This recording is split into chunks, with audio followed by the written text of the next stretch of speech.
സാവിയെ reject ചെയ്ത് AIFF ഇതിപ്പോ trending വിഷയമായിട്ട് പൊക്കോണ്ടിരിക്കുകയാണ് അല്ലെ. അപ്പൊ ആ വിഷയം തന്നെ നമുക്ക് സംസാരിക്കാം. എന്തായാലും അതിന്റെ ഒപ്പം തന്നെ ഇന്ത്യൻ ഫുട്ബോൾ പാർട്ട് 3ലേക്ക് എല്ലാവർക്കും സ്വാഗതം.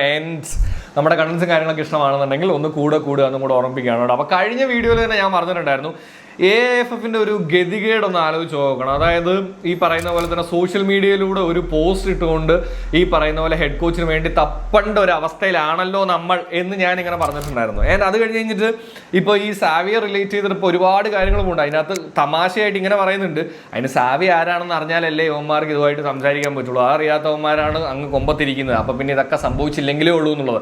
അതിൻ്റെ ഒരു ടെക്നിക്കൽ വശം നോക്കുകയാണെന്നുണ്ടെങ്കിൽ പല റിപ്പോർട്ടുകളും പറയുന്നത് ഈ പറയുന്ന പോലെ തന്നെ സാവി വന്നാലും സാവിയായിട്ട് ഫർദർ ഡിസ്കഷനിൽ പോയാലും സാവിയുടെ ഒരു സാലറി ഒന്നും കീപ്പപ്പ് ചെയ്യാൻ എന്തായാലും നമ്മുടെ AIFFനെ കൊണ്ട് പറ്റില്ല എന്നുള്ളത് കൊണ്ടാണെന്നുള്ളതാണ്. പക്ഷേ എൻ്റെ ചോദ്യം അതൊന്നുമല്ല. ഇന്ത്യൻ ഫുട്ബോൾ രക്ഷപ്പെടണം എന്നുണ്ടെങ്കിൽ ഈ പറയുന്നത് പോലെ ഏതെങ്കിലും ഒരു കോച്ച് വന്നതുകൊണ്ട് മാത്രം എന്തെങ്കിലും കാര്യം ഉണ്ടാവുമെന്ന് നിങ്ങൾക്ക് തോന്നുന്നുണ്ടോ?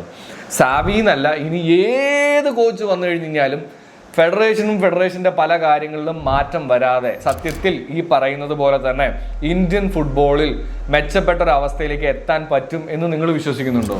എന്താ നിങ്ങൾക്ക് തോന്നുന്നത്? ഇപ്പൊ സാവി വന്നാൽ എന്ത്, വന്നില്ലെങ്കിൽ എന്തെന്നുള്ളതിനെ കുറിച്ചൊക്കെ താഴെ ഒരു കമന്റ് ചെയ്യൂ.